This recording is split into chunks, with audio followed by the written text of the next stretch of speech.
Hello, everyone, and welcome. Sometimes the light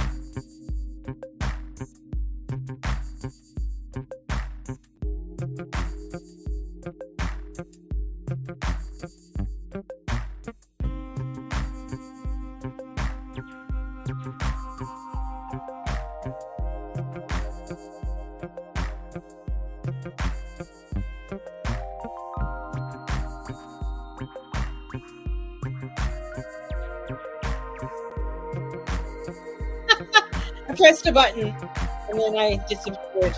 So, welcome everybody, and thank you for joining me today. Today is Wednesday. For some reason, I really thought the full moon was today. Maybe I'm feeling the energies before they actually come in.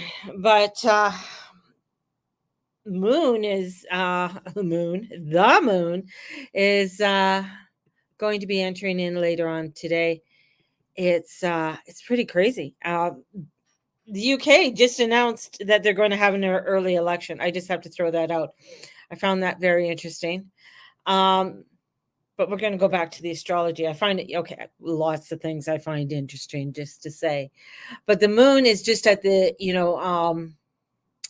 end of Scorpio, and at 21 degrees, and it will be going into Sagittarius, where the full moon is going to be tomorrow. The sun is only at 2 degrees today, and it's my son's birthday. Happy birthday, Edward. And we have a lot of energy that's going to be starting to come into um, Gemini. I mean, Venus is going to be entering into Gemini. We have the moon entering into Gemini, or the sun is already into Gemini, not the moon. But Jupiter is going to be entering in at the end of this week. Mars is going to skedaddle in here soon as well, because he's just moving like a little demon he is. So this energy of Gemini is really, really picking up.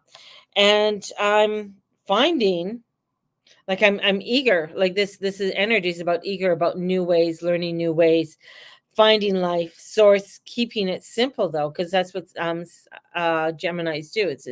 They like to keep things very simple and not not over dramatized. But um with the full moon coming tomorrow, I think there's a big act, something's big is activating, and there's a lot of opposing energy coming in tomorrow.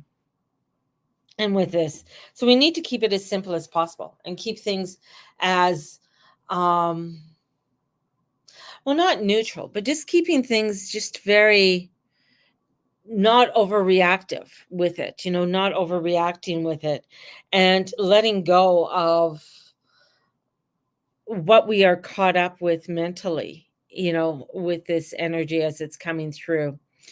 And one of the things, because I'm getting ready for my class this weekend, and I've been looking at this tells you how old this book is. It's falling apart. But this book, there's Hands of Light. I did have another one. I must have sold it. I do these things, which is I have these great books, and then I'm like, oh, I'll never use them again. And then all of a sudden, when I'm going to go use them, I've sold them or given them away or something crazy like that. But anyways, there's three books by Barbara Ann Brennan, and this is the first book that she wrote. So this is quite an older book. I think it was written in the. Let's date myself here on how old this book is. I think it was written. When was it written? When was it published? This book, 1987. So it was published in 1987. So for some, it might be outdated, because it is so old. 1987, so old. But being so old, a lot of the information in there is still relevant today. And it's funny because I say so old. It's like I also was looking into, and I've looked back and forth at Ayurvedic medicine, and how Ayurvedic medicine, it's a very constant. It's been around like 5,000 years. So I mean, what they've taught and how they've taught have been constant. Like they have proof in what they do. It's Ayurvedic medicine. It's been around for centuries. And it's something that's been tried and true. I mean, when there was a kick for a while, hey Derek, not to use oils. Don't use oils. Don't use oil in your cooking. Oil is bad. So everybody went out and bought these you know, pans that don't need oil and stuff, right? And then they find that, now they're finding that, oh, well, we do need some good oils. Maybe you should start using some good oils. So like butter and olive oil and sesame seed oils and things along that line.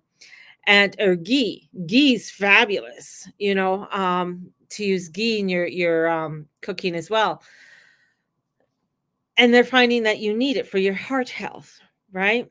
So there's information that gets overlooked all the time on what we need and how we need to be eating and eating properly. It's like when people skip breakfast and they say, well, I can't eat breakfast, I'm going to gain weight, I need to do intermittent fasting. Intermittent fasting, when that started to come out, it really got me to really think, well, why just waiting for plastic bags to make a comeback? Now that we all have zillions of fabric bags. Exactly. And none of us remember to take them into the store. They just sit in our car, and we struggle to take everything back to our car. The thing is, with intermittent fasting, it is actually not really good for your body, because your body, you're basically starving your body. That's what you're doing.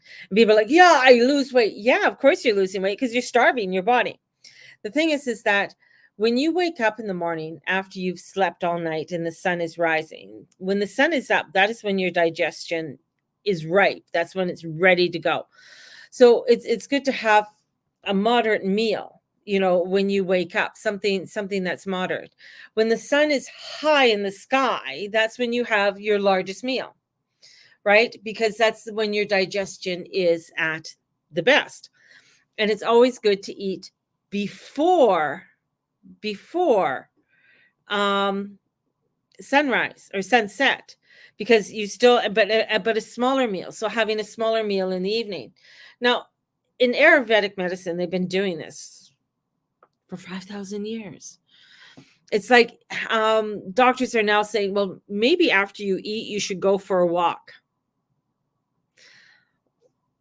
Yeah, because it lowers your glucose. It lowers the sugar in your body, right? Going for walks. My husband's funny. As he's type 2 diabetic, getting him to do shit is like, he says like, oh, it doesn't take me much. Anyways, even if the weather's not good, he ain't going to go for a walk. I ain't going for a walk. It's raining. It's windy. It's this. It's like, you'll come up with every single excuse. But if you are wanting to change the way that you eat, the way that you feel, it's very important to really start listening to some of the ancient ways. Now, bringing this all up because this book, Hands-On Healing, has been around for a long time. Barbara is actually she's a physicist, and I believe she worked for NASA for a number of years, and she's always been the person who saw energy and energy around people, and what the bioenergetic body is. Like, she's always had, a link to understanding energies ever since she was little, and she ended up going, and she worked for as a physicist in NASA. And in doing so, she was always drawn back to people's energy and watching how people's physiology changes with their attitude. And that's, when she did a lot of things at work, and she watched people's energies. She could sort of tell how people were wavering in things just through their aura and through their energetic field because she could scan it, she could see it. And so she had a very high sense of perception.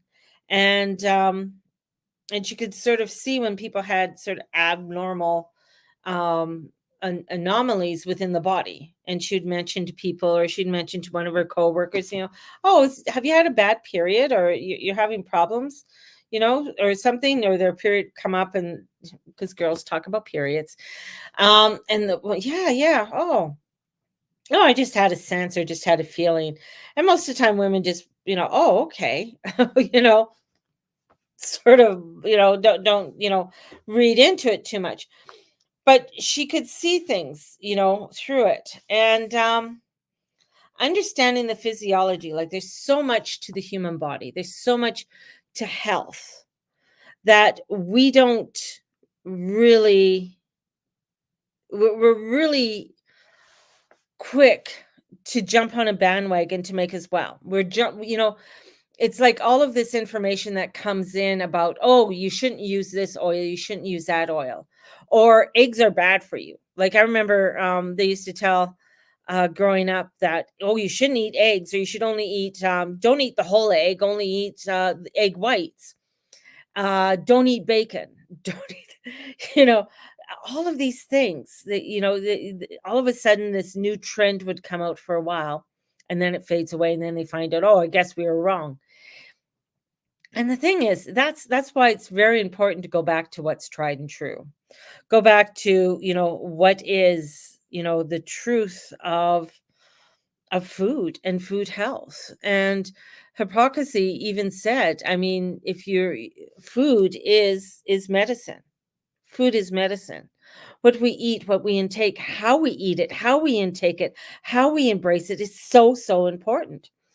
And teaching level one Reiki is just cracking open, cracking open the basis of understanding health, understanding your health, understanding how you can start to embrace the energies that are around you.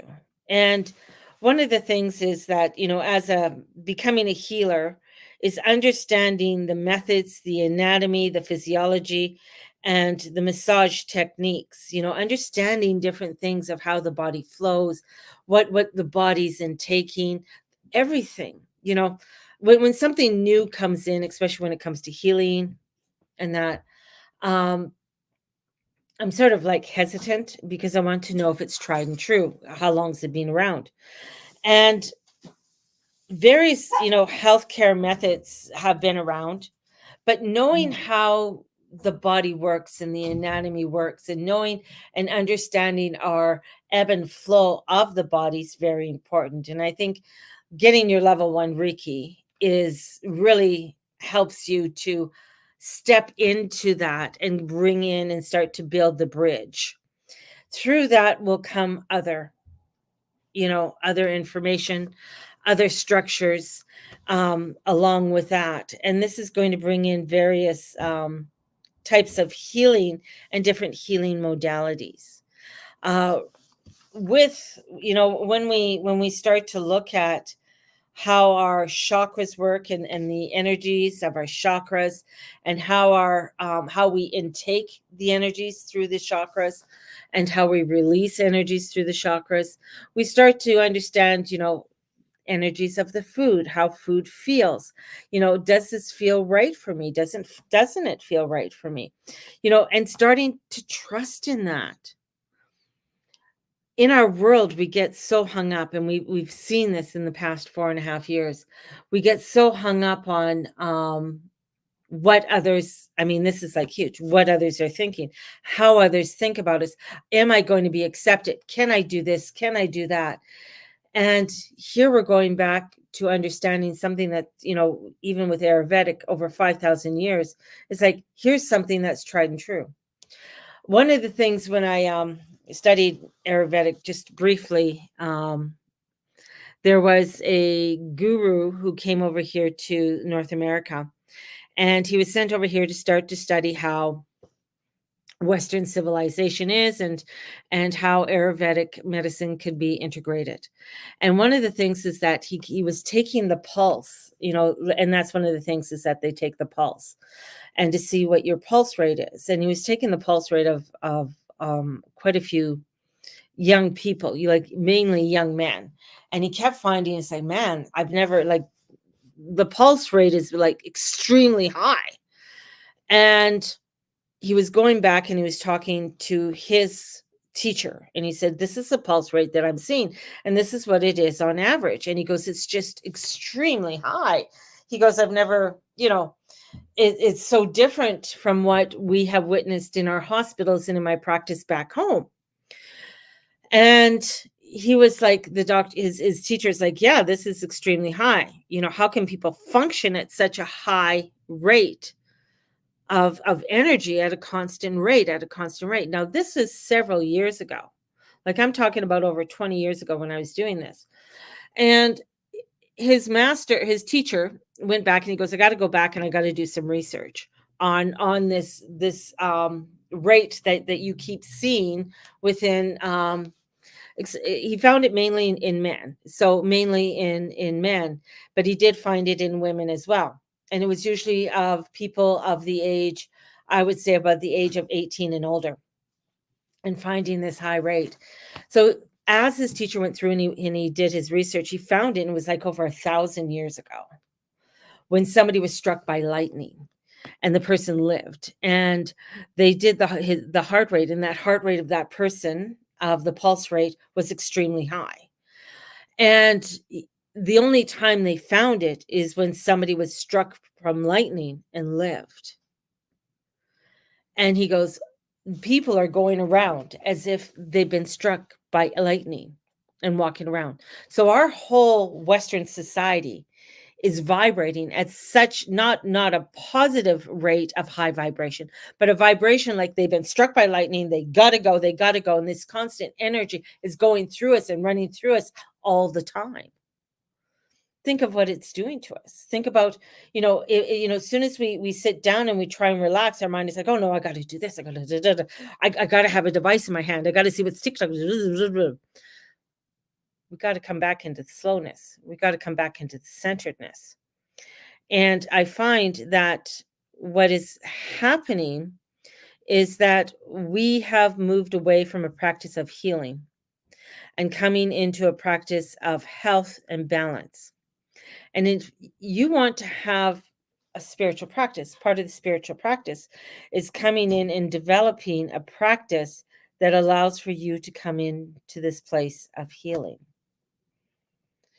And it doesn't help that in the last 4.5 years that a large portion of the population has taken a elixir that has to do with a genetic modification, and what that genetic modification is doing to the system, and how that is actually um, hitting people's nervous system in different ways. And if our nervous system isn't running, if anybody who's an electrician, and if the electrical current is constantly running at a high rate, or it's constantly jumping or skipping rods and going to the next rod and constantly doing that, we're coming into a society that can't function properly, is unable to connect properly and connect with other people properly, because there's it's where the health comes into call on how we are treating ourselves. And that comes into where, well, we don't want to eat like good foods. We want to just, because we're moving at such a rate, just give me something. Nom, nom, nom, nom, nom, nom. Like when I was a kid, I don't know about you guys, but when I was a kid, like you had to sit and eat your food. You couldn't just like and then run off and go on your Game Boy or whatever. You had to sit and you ate your food. Like sometimes we would have soup, mom would have soup and then a salad and then our main course with our dinner. and you'd have to go through and you have to eat that, right? You had to eat your food. You had to enjoy your food. How many of us don't sit and just enjoy our food? We're just like, or we're eating, we're walking and nom, nom, nom, nom, like grazing cattle. So the energies that are coming in, like the high frequencies that are coming in right now to Gaia, are teaching us to come back into a frequency that gets us to be in alignment with our own selves, with that genetic self of who we are, and get us into that reestablishing our health and balance in our life. That's the high frequency. When you get and you step into that, you start to see the whole world starts to change around you. You start to see how you feel, how you interact with people, and how your mind isn't as foggy.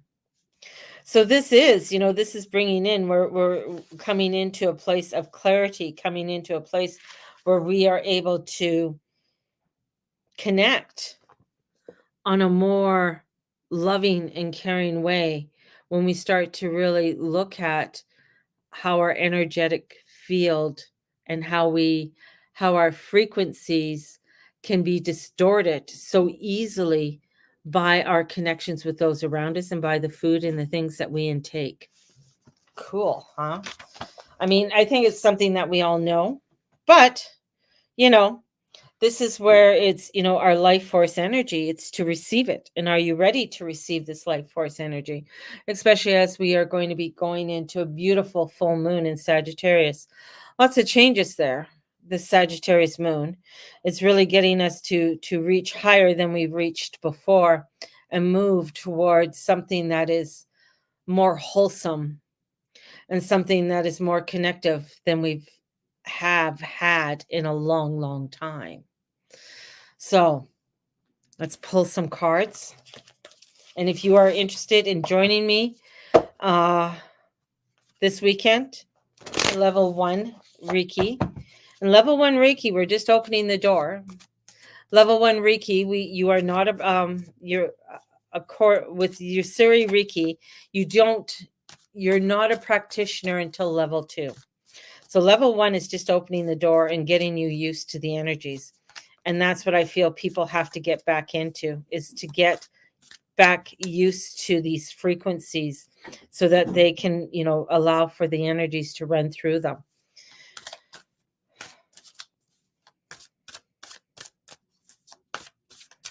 So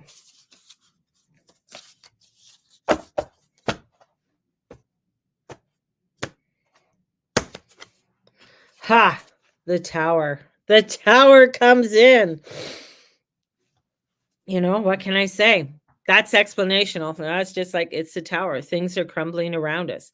The way that we live, the way that we eat, the way that we connect with others, it needs to be reconstructed. There needs to be a reconstruction in how we do things in our life and how we connect with others. And as we do this reconstruction, we can create the balance and the harmony and the celebrations we want. But when things start, like when the tower card comes in, it's everything. It's everything in our life. So this is where we have to look at, how can we reconnect with ourselves and those around us? How are we able to bring forth the activities, because this is like the full moon tomorrow. This is big activation, that's coming forth.